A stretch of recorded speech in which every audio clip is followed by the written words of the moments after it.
হাসপাতালের ভূত, কথা ও কণ্ঠে সানজিদা মন। ভৌতিক হাসপাতাল।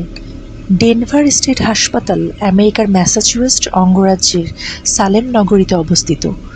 ডেনভার স্টেট হাসপাতালটি ভৌতিক কর্মকাণ্ডের জন্য কুখ্যাতি অর্জন করেছে। এটি মূলত একটি মানসিক হাসপাতাল ছিল, যা 1879 সালে প্রতিষ্ঠিত হয়। মানসিক রোগীদের চিকিৎসার জন্য স্যার উইলিয়াম হাবার্ড এই হাসপাতালটি প্রতিষ্ঠা করেন।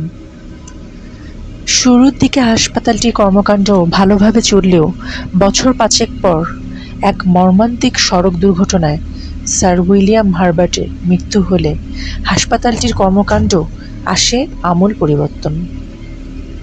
স্যার উইলিয়াম হাবার্ডের মৃত্যুর পর এইখানের রোগীদের ওপর আক্ষরিক অর্থেই নরক নেমে আসে। রোগীদের মারধর, ইলেকট্রিক শক থেকে শুরু করে হাইড্রোথেরাপি পর্যন্ত দেওয়া হতো।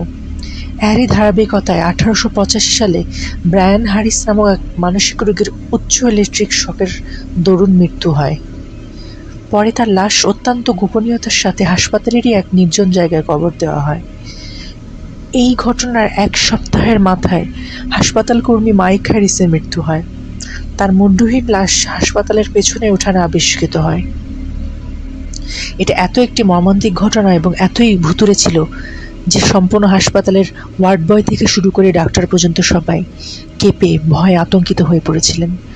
এরও ঠিক 1 সপ্তাহ পর হাসপাতালের ডাক্তার এফ হেনরির ঝুলন্ত লাশ পাওয়া যায় তারই কক্ষে। এই দুইজনই ছিলেন ব্রায়ান হ্যারিসের হত্যাকারী। তারা তাদের পৈশিক আনন্দ লাভের জন্য রোগীদের ওপর বিভিন্ন নির্যাতন চালাতো। হতভাগ্য ব্রায়ান হ্যারিস ছিলেন তাদেরই সেই পৈশিক আনন্দের শিকার। এই ঘটনার পর হাসপাতালটি বন্ধ করে দেওয়া হয়।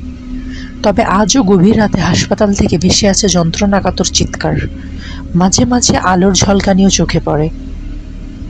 এখনকার নিরাপত্তা কর্মীরা মাঝে মাঝে ভারী পায়ে হেঁটে হেঁটে যাওয়ার আওয়াজও শুনতে পান। কেউ যদি হাসপাতালটি দেখতে চান তবে তাদেরকে শুধু হাসপাতাল চত্বরে প্রবেশ করতে দেওয়া হয়, কখনই হাসপাতালটির ভিতরে প্রবেশ করতে দেওয়া হয় না। অনুবাদকৃত। ঘটনাটি সত্য ঘটনা অবলম্বনে। আপনারা যদি চান এই বিষয়ে সার্চ করে দেখতে পারেন। আর কেউ যদি জেনে থাকেন অবশ্যই কমেন্টে উল্লেখ করবেন।